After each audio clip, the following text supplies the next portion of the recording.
Ռուզան Խաչատրյան, պարոն Ավինյան, նախ ուզում եմ իմանալ քաղաքացիական պայմանագրի վարչության քասթինգը կամ այսպես ասած հարցաքննությունը անցել եք, դրական կտրվել եք, թե դուք հաստատում եք ստացել։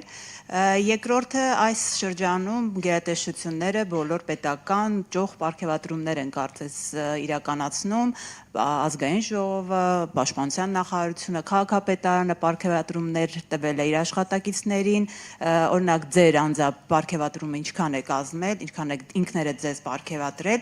եւ եկեղեցու հետ կապված, պարոն Ավինյան, ձեր դիտարկումները հարցեր են առաջացնում, դուք ասում եք, օրինակ ներսից այո պետք է բարենորոգել եկեղեցին, բայց մենք տեսնում ենք լրիվ հակառակը նաեւ, որ իշխանությունն է խառնվում եկեղեցու հարցերին եւ իշխանությունն է որոշում, թե ինչպես պետք է բարենորոգվի եկեղեցին։ Օրինակ վերջին մայրաթոռի, եթե իրավիճակին անդրադառնանք, դուք ինչ եք կարծում, դռները հարվածելը, կաթողիկոսի գերեզմանակարի վրա կանգնելը, հայոյելը, դա բարենորոգման ճանապարհ է։ Նախ անդրադառնամ ձեր երկրորդ հարցին եւ գիտեք, երբ դուք ասում եք, որ իշխանությունն է իրականացում այդ բարենորոգումը, ես այդ վստահորեն չեմ համաձայնի, իշխանությունը բարձրաձայնում է խնդրի մասին։ Իշխանությունը հստակ իր դիրքորոշումն է հայտնում եւ իրականում իր դիրքորոշումը ժողովրդի դիրքորոշումն է։ Եթե մենք այստեղ որևէ կասկած ունենք, եկեք հարցում իրականացնենք, իրական հարցում իրականացնենք, որպեսզի հասկանանք արդյոք այն ինչը որ տեղի ունեցել վերջին տարիներին մեր եկեղեցու հետ կապված, մեր եկեղեցականների հետ կապված են բացահայտումները, որոնք որ տեղի են ունեցել, այն հայտարարությունները քաղաքական,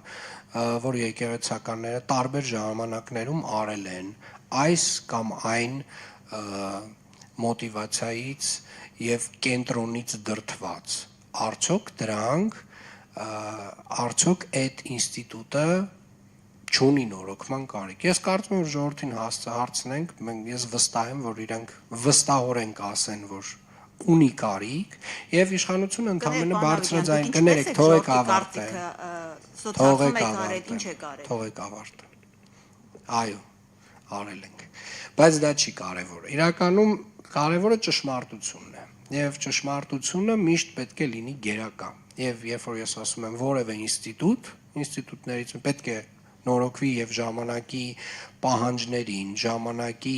տրամաբանությանը, ժամանակի հանրային, այսպես ասած, բաց այս նամանավանդ այն դարում, երբ որ ինֆորմացիան հասանելի է ամեն մեկի մասին, ամեն ինչի մասին եւ արդեն շատ բաներ հնարավոր չի կոծկել եւ թաքցնել եւ պահել մութ ինչ-որ հատվածներ, պետք է համապատասխան այդ նորոգումը տեղի ունենա եւ այդ նորոգումը տեղի ունենում հենց եկեղեցու ներսից։ Ինչ վերաբերում է ձեր առաջին հարցին, արդյոք ես ցուցակում ընդգրկված եմ, այո, ես ընդգրկված եմ ցուցակում, քաղաքացիական պայմանագիր կուսակցության։